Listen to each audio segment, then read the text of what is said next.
Hello po sa inyong lahat mga ka-crypto. Ako po si Pinoy Crypto Trader at sa video na ito ay atin pong pag-uusapan ang tungkol dito kay XRP, kung saan ay meron daw posibilidad na si XRP ay kayang gawing milyonaryo ang mga holders nito.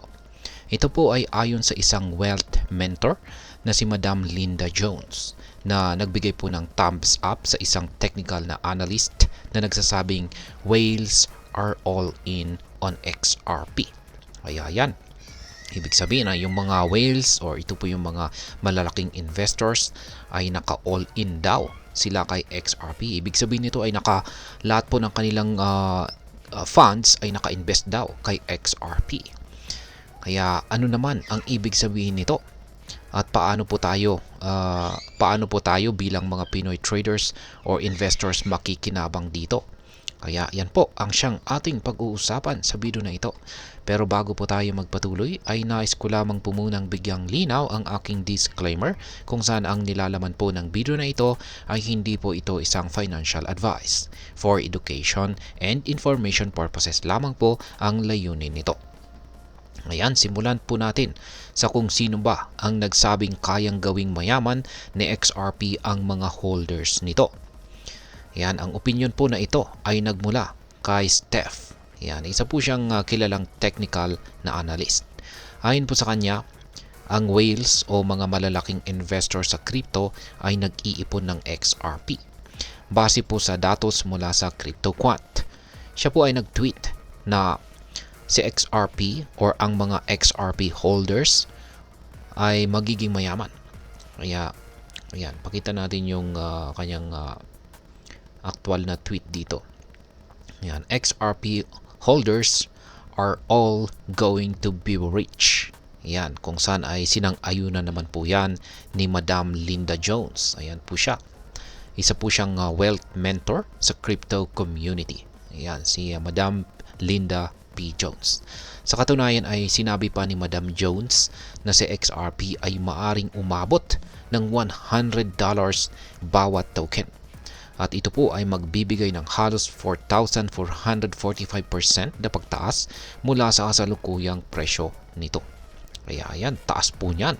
$100 bawat XRP token. Ngayon ay ano naman po ang ipinapakita ng mga whale engagements kay XRP. Base po sa datos ni Steph, ang mga whales ay aktibong nagtatransact gamit si XRP patungo kay Binance, ang pinakamalaking crypto exchange sa mundo.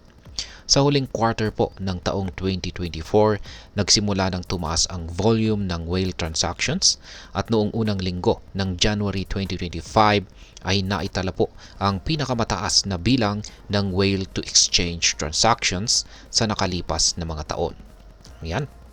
Noong January 2, 2025, umabot po sa 63,968 ang bilang ng mga whale transactions kay Binance na sinamahan po ng 2.73 billion na XRP inflows. Yan, nung sumunod na araw, January 4, 2025, ay nakapagtala naman ito ng 2.87 billion na XRP outflows mula kay Binance. At nitong nakalipas lamang na ilang araw na January 9, yan, 2025, bumaba ang whale transactions sa 3,305 kung saan ay may kasamang inflow na 134 million XRP. Kaya yan, mahalaga pong tandaan na ang mataas na inflow mula sa mga whales patungo sa exchanges ay karaniwang bearish signal. Dahil ito'y nagpapahiwatig na sila ay nagbebenta. Ngunit ayon po kay Steph, tinitignan niya ito bilang tinitignan po niya ito bilang bullish dahil maaring magpatuloy ang whale engagement na magtutulak sa pataas na presyo ng XRP sa pangmatagalan or long term. Ngayon ay paano naman po nakakaapekto si Binance or ang mga Binance whale activities sa presyo ni XRP.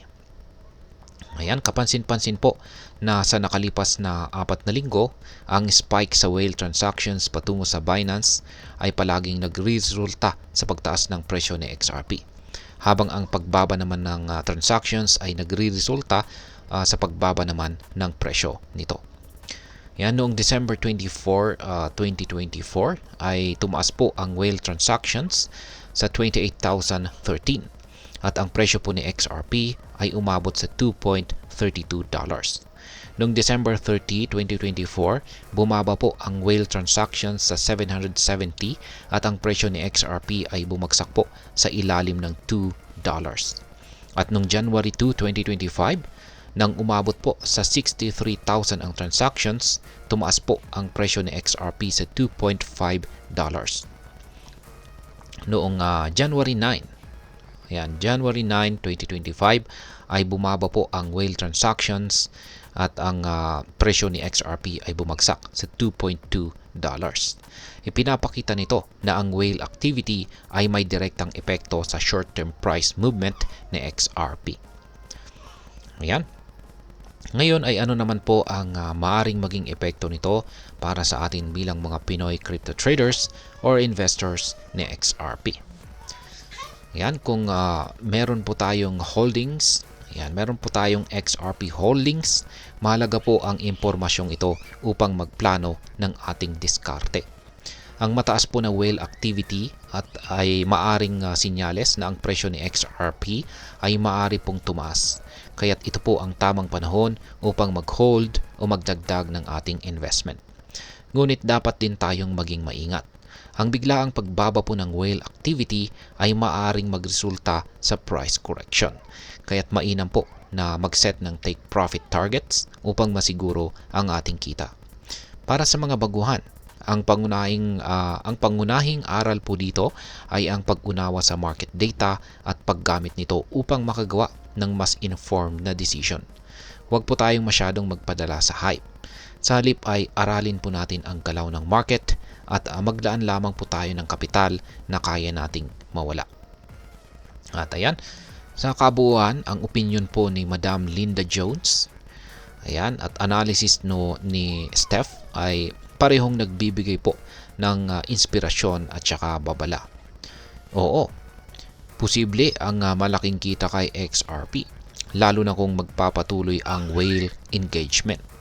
Ngunit, wala pong kasiguraduhan sa crypto market.